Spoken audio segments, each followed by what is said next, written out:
हम इस वीडियो में ये प्रूव करेंगे कि किसी दो परिमेय संख्याओं मतलब रैशनल नंबर्स के बीच एक अपरिमेय संख्या मतलब इर्रेशनल नंबर होता है। मान लेते हैं कि पहला रैशनल नंबर R1 है और दूसरा रैशनल नंबर R2 है जो इससे बड़ी संख्या है। इन दोनों के बीच हम एक इर्रेशनल नंबर पता कर सकते हैं। मान लेते हैं कि इन दोनों के बीच यहां एक इर्रेशनल नंबर है। आपको ये थोड़ा अजीब लग रहा होगा क्योंकि आप सब ये जानते हैं कि किसी दो रैशनल नंबर्स के बीच इनफाइनाइट रैशनल नंबर्स होते हैं। लेकिन मैं यहां ये कह रहा हूं कि हम किसी दो रैशनल नंबर्स के बीच हमेशा ही एक इर्रेशनल नंबर ज्ञात कर सकते हैं। इसके बारे में सोचने के लिए हम यहां 0 और 1 के इंटरवल से शुरू करेंगे, मतलब 0 और 1 के बीच एक इर्रेशनल नंबर पता करेंगे। हम जानते हैं कि इनके बीच एक इर्रेशनल नंबर होगा, इसलिए आप बड़े आसानी से कह सकते हैं कि वो संख्या 1/वर्गमूल 2 हो सकता है, जो वर्गमूल 2/2 के समान होता है और इसका मान लगभग 0.70710678118 इत्यादि के बराबर होता है।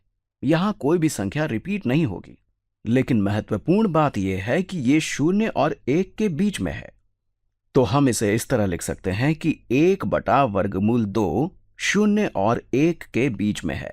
इसे प्रूफ करने के लिए कि एक इर्रेशनल नंबर किसी दो रैशनल नंबर्स के बीच में है, हम यहां इनइक्वालिटीज की मदद लेंगे और R1 और R2 पता करेंगे और फिर यह प्रूफ करेंगे कि 1/वर्गमूल 2 इन दोनों रैशनल नंबर के बीच में है। चलिए यहां 0 और 1 के बीच के इंटरवल की जगह 0 और इन दोनों संख्याओं के अंतर मतलब डिफरेंस का इंटरवल लेते हैं। यहां R1 और R2 के बीच का अंतर R2 घटा R1 होगा। अब इस इनइक्वालिटी के तीनों पदों को R2 घटा R1 से गुणा करते हैं। चलिए इसे करते हैं। अगर हम 0 को R2 घटा R1 से गुणा करते हैं तो हमें 0 ही प्राप्त होगा जो छोटा होगा। हम जानते हैं कि R2 R1 से बड़ा है। मैं यहां लिखकर स्पष्ट कर देता हूं कि हम R2 घटा R1 से गुणा कर रहे हैं, जहां R2 R1 से बड़ा है, तो ये 0 से बड़ा होगा। जब भी हम इनइक्वालिटी के पदों को 0 से बड़े किसी संख्या से गुणा करते हैं तो हमें इनइक्वालिटी के चिन्ह को बदलने की जरूरत नहीं होती है। तो 0 गुणा ये बराबर 0 होगा।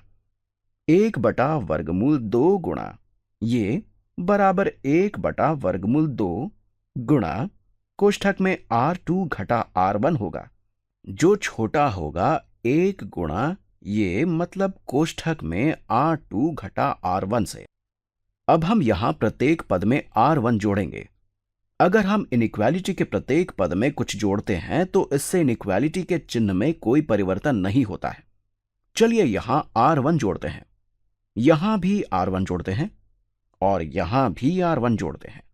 अब यहां R1 छोटा है, R1 जमा मैं इसे यहां से कॉपी करता हूं क्योंकि इसे विभिन्न रंगों में लिखना थोड़ा कठिन होगा। अब इसे यहां पेस्ट कर देता हूं। इस तरह हमने यहां इसे कॉपी पेस्ट कर दिया है, जो छोटा है। मैं इसे ब्लू रंग में लिखता हूं, जो छोटा है R1 जमा R2 घटा R1 मतलब R2 से। इस तरह हमने देखा कि अगर हमारे पास कोई दो रैशनल नंबर्स R1 और R2 हैं, जहां R2 R1 से बड़ा है, तो हम एक इर्रेशनल नंबर पता कर सकते हैं जो उन दोनों रैशनल नंबर्स के बीच में होगा।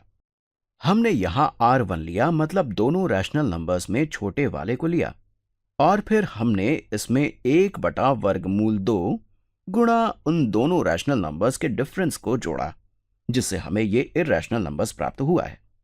अब आप सोच रहे होंगे कि हम कैसे मान लें कि ये इर्रेशनल नंबर ही है। तो मैं बताना चाहता हूं कि अगर हम किसी इर्रेशनल नंबर और रैशनल नंबर का गुणन करते हैं तो हमें इर्रेशनल नंबर ही मिलता है, या अगर हम किसी इर्रेशनल नंबर और रैशनल नंबर का योग करते हैं तब भी हमें इर्रेशनल नंबर ही मिलता है। इस तरह हमने एक इर्रेशनल नंबर पता कर लिया है जो किसी दो रैशनल नंबर्स के बीच में होता है।